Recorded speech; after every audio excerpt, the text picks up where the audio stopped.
자, 38번 문장 삽입 문제도 같이 한번 진행해 보도록 하겠습니다. 자, 문장 삽입 문제 관련해 가지고 제가 한 가지만 조금 당부드릴 사항이 있는데요. 학생들이 문장 삽입 문제를 풀 때 요 제시문을 먼저 읽고 그 다음에 지문으로 접근하는 학생들이 있어요. 근데 이 제시문을 먼저 읽는 게 사실 문제 풀이하는 데 있어 가지고 그렇게 효과적이지는 않습니다. 자, 왜냐하면 제시문을 읽고 나면 제시문 앞 뒤로 어떤 내용들이 나오는지를 유추를 해보고 그 뒤편으로 이제 지문을 읽어야 되는데, 제시문을 먼저 읽었을 때에는 제시문 앞뒤에 어떤 내용들이 나올지 유추할 수 있는 범위에 한계가 있습니다. 왜냐하면 이 제시문이라는 건 결국 지문 어딘가 중간에 있던 애를 똑 떼가지고 가지고 온 거죠. 그러면 이 제시문이 아무런 맥락이 갖춰져 있지 않은 채로 우리가 먼저 보게끔 되는 겁니다. 근데 우리가 만약에 제시문 먼저 읽지 않고 1번 앞문장부터 읽고 이 지문이 무엇에 대해서 이야기하려고 하는지를 먼저 취득을 한 다음에 그리고 제시문을 읽는다면, 그러면 제시문 앞뒤로 어떤 내용들이 나올 수 있을지 예측할 수 있는 범위가 조금 더 확장되기 때문에 반드시 1번 앞에부터 읽고 그 다음에 제시문을 읽는 걸 추천드리도록 하겠습니다. 자, 그럼 본격적으로 한번 1번 앞문장부터 진행 한번 해보시죠. 자, 첫 문장에서 뭐라 그러냐면, 기억은 종종 트릭을 부린다 라고 이야기를 했네요. 이 말은 결국 기억이라는 게 항상 옳지는 않고 틀릴 때도 있다 정도의 개념이 되는 거겠죠. 그래서 기억의 불완전성에 대해서 지금 이야기하려고 하는 지문인 것 같습니다. 자, 제시문 한번 볼까요? 제시문에서 뭐라고 하냐면, 자, 그러나 라는 역접의 연결사 쓰였고요. What if? 만약에 주어가 땡땡이라면 어떨까? 라고 이야기를 했고, 주어부터 한번 해석을 해보자면, 그 뉴스 스토리들에 대한 기억들이 좀 잘못되고 그 다음에 왜곡시키고 무엇을 까먹고 무언가를 만들어낸 거라면 어떨까? 무언가냐면 실제로 보도됐었던 것을. 다시 정리해서 보면 이 뉴스 스토리가 사실 가짜고 이게 왜곡된 기억이야 라면 어떨까라고 지금 이야기를 했습니다. 자, 제시문을 읽고 앞뒤 내용, 어떤 내용이 나올지 추론하기가 조금 어려울 수도 있는데요. 제가 여기에서 추론할 수 있는 어떤 한 가지 사실에 대해서 알려드리자면, 제시문 앞뒤로는 이 뉴스 스토리에 대한 이야기가 나올 가능성이 크다는 겁니다. 왜냐면, 자, 여러분 잘 생각해 보세요. 1번 앞에서는 일반적 진술에 대해서 이야기했어요. 그러니까 어떤 구체적인 사례에 대해서 이야기한 게 아니라, 사건에 대해서 이야기한 게 아니라 기억이라는 어떤 이 넓은 개념에 대해서 이야기한 겁니다. 근데 제시문에서는 뉴스 스토리에 대한 기억이라고 범위가 이렇게 확 줄어들었죠. 이런 것들을 이제 우리가 뭐라고 부르냐면 층위가 아랫단계로 확 사례단으로, 그러니까 층위가 아랫단계로 내려가서 사례에 대한 언급이 됐다라고 보는 건데, 그럼 아마도 이 1번 앞문장과 제시문 사이에는 이 일반적 진술이 종료되는 지점이 있을 거고, 그거에 대한 사례가 이제 뒷부분으로 나오는 요 층위가 전환되는 지점이 있을 겁니다. 그 근처에 요 제시문이 존재할 가능성이 크다는 거죠. 그래서 이렇듯이 이 문장 삽입도 그렇고 순서 배열도 그렇고 기본적으로 문장들 간의 층위를 보는 연습을 하셔야 되는데, 문장들 간의 이 층위를 보는 방법, 층위라는 게 뭔가, 이런 거에 대해서는 제가 조만간 강의를 통해서 좀 준비를 해볼 테니까 여기에서는 일단 제가 지문 안에서 설명드리는 것 위주로 한번 이해해 보시려고 노력하셨으면 좋겠습니다. 자, 한번 계속 진행을 해보도록 하시죠. 자, 요 학자에 따르자면 우리는 give, 주려고 합니다.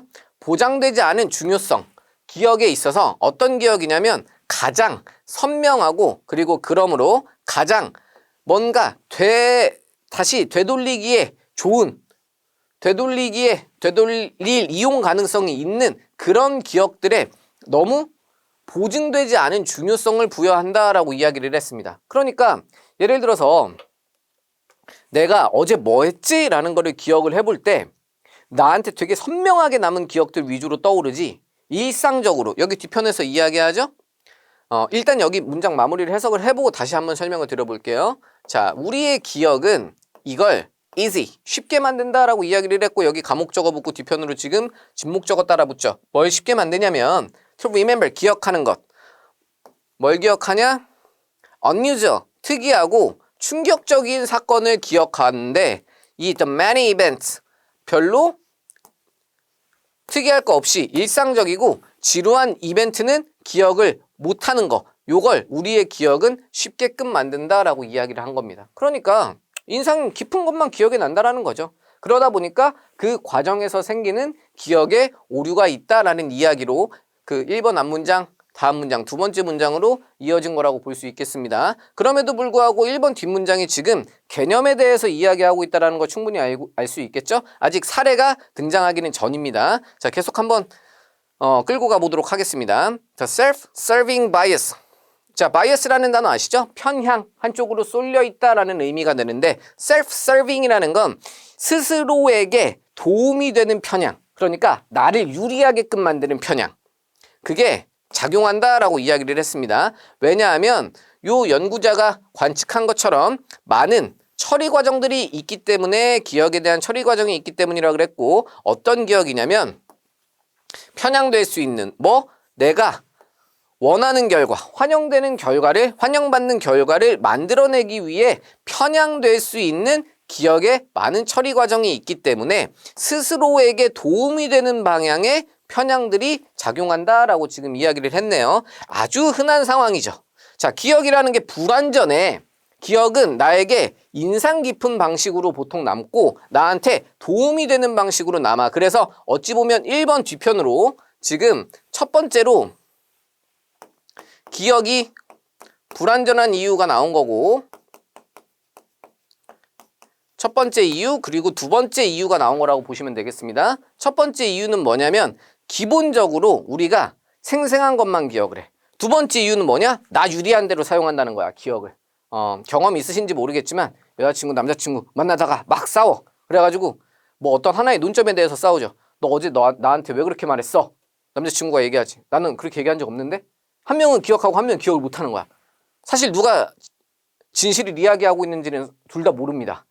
그러니까 본인 유리한 방향으로 사람들은 웬만하면 기억하게 돼 있기 때문에 기억이라는 게 부정확할 수밖에 없다라는 지금 내용으로 흘러가고 있는 게 되는 거겠죠. 다만 우리가 아까 제시문에서 이야기했었던 아직 하위 진술에 대해서 나올 준비는 안 돼 있습니다. 개념이 지금 계속 열거되고 있을 뿐 지금 구체적 사례에 대해서 지금 들어올 부분들은 아직 보이지 않습니다. 자, 계속 한번 진행해 보도록 하겠습니다. 기억들은 계속해서 distorting, 왜곡시킵니다.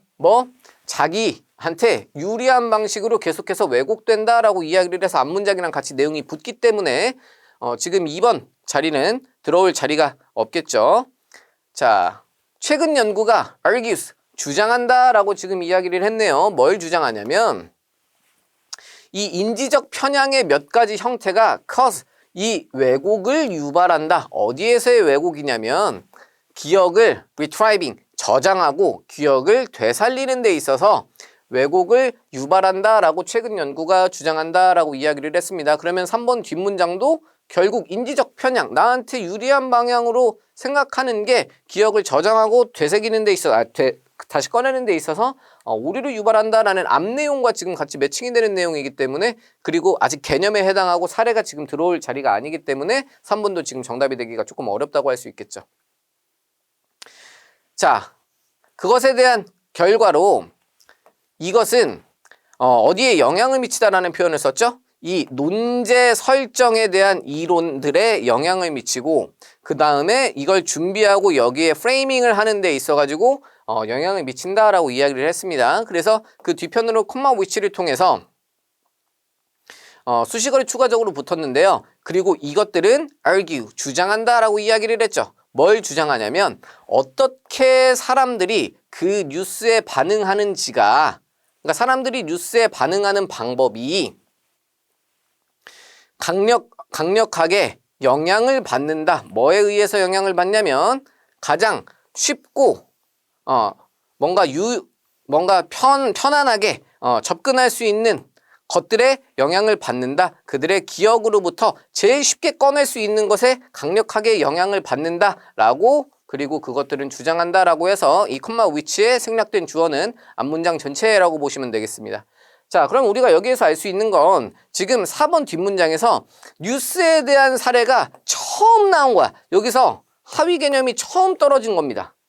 그래서 아까 제가 이야기했던 대로 이 제시문 앞 뒤로 이 뉴스라는 언급이 된 지점부터 이제 답이 될 가능성이 큰데 웬만하면 지금 4번 아니면 5번 요 두 가지가 경우의 수 가능성에 좀 물망에 올라올 수 있겠습니다. 그러면 5번 뒷문장을 보고서 이 5번에서 이야기하는 내용을 참고를 해서 4번과 5번 둘 중에 무엇이 어울릴지에 대해서 조금 더 생각을 해봅시다. 자, 5번에서 뭐라고 하냐면 자, 이러한 경우에 여기에서 지금 it is that 강조구문 사용된 형태입니다.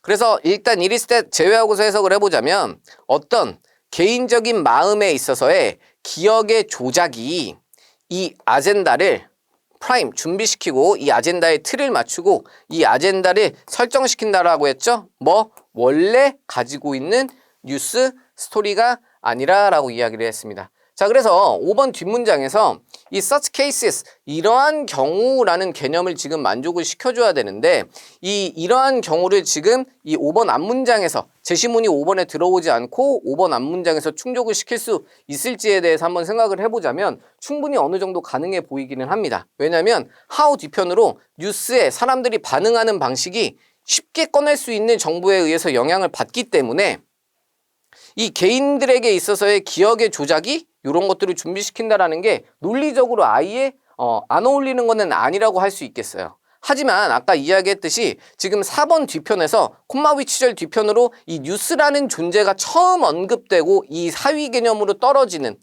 이 칭의가 바뀌는 첫 지점이기 때문에 제시문에서 먼저 뉴스에 대한 이야기가 들어오고 그리고 뉴스에 대해서 처음으로 소개하는 이야기가 요 논리적 흐름이 칭의상으로 조금 어울리지 않게 되겠죠. 그래서 4번 뒷문장에서 뉴스라는 하위 개념에 대해서 처음 언급이 되고 그리고 그 뒤편으로 이 사람들이 뉴스를 잘못 기억한다라는 제시문의 내용이 나온 이후에 그 제시문에 대한 내용을 이러한 상황들에서라고 받아줘야 그래야 논리적으로 조금 더 자연스러운 흐름이 되겠고 또 하나 이야기를 붙여보자면 cases라는 복수의 표현을 썼기 때문에 아까 이야기했었던 4번 뒷내용과 그 다음에 제시문까지 합쳐가지고 사례들이라고 묶이는 개념까지 같이 고려를 해본다면 그러면 정답이 4번보다는 5번에 조금 더 유리하게 작용한다라는 걸 알 수 있겠습니다. 그래서 이게 4번, 5번 가지고서 조금 고민하신 분들이 많았을 것 같은데 그래도 이 둘 중에 하나를 조금 더 고른다면 5번 보기가 정답에 조금 더 가깝다고 할 수 있겠습니다.